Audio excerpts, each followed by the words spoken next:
This is Chris Markowski and Jenna Lane from your Wake Up Call. Very interesting conversation on today's program. And Jenna, I kind of saw eye to eye on this one, even though it's still bouncing around in my head. I'm looking at both sides of the story. We were talking with David Blaustein, our ABC correspondent, in regards to entertainment, in regards to some of the controversy surrounding the movie Selma that has come out. Obviously, there's controversy in regards to an Oscar snub, and they're talking about that. But it's also controversy in regards to it being accurate and its portrayal of Lyndon B. Johnson in the movie. Now, full disclosure here, I'm not a big Great Society fan by any stretch. I'm not a big LBJ guy by any stretch. But again, in this scenario, LBJ was one of the good guys, and they took what they like to call artistic license, so the directors like to call it, and kind of portrayed him in not such a glowing light. Well, every movie needs that protagonist and that antagonist, and I totally understand that. But taking something like this, which has so many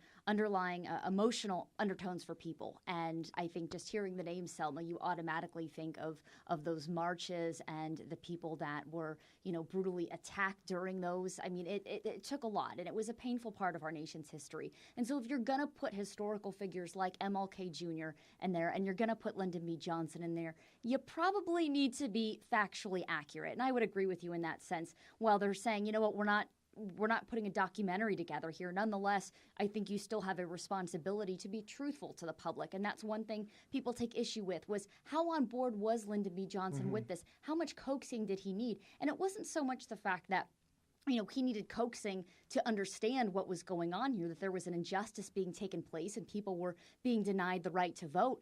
But it was the fact that, is this the right time to do this? And not just that, how can I get the nation on board with this? And that was one of the reasons why it was agreed upon that Selma was going to be the place to stage these marches. And there were even times when Dr. Martin Luther King Jr., I think it was the second march when they decided to turn around and go back, and he got a lot of criticism for that. But you know what? He needed certain people, certain infrastructure in place so that they could successfully do that, because they had already had the attacks that went on and everything. But yeah, my big issue with this is I think that the story is compelling enough to where you don't need to have this protagonist and antagonist. The story's compelling enough in our nation's history that people are going to go want to see it, and they're going to appreciate everything that's involved in it. I don't think you needed to throw in some theatrics. When it comes to the issue of race in the South at that period of time and what was going on, we had a plethora of antagonists. There was plenty. There was plenty of that you could cover,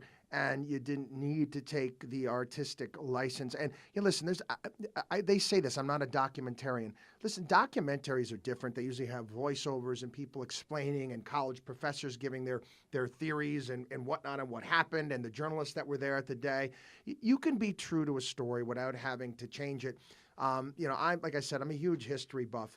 And, when I go to a movie and all of a sudden I see based on a true story, I'm like, uh-oh, I got my work cut out ahead of me, because I'm going to watch this, and then I'm going to have to go back and I'm going to have to research to see what was right and what was wrong, just so it gets right in my mind. That unfortunately, most people are not going to do that. And a prime example, too, would be I've watched the documentary series, or it's a docu-series on CNN called The 60s.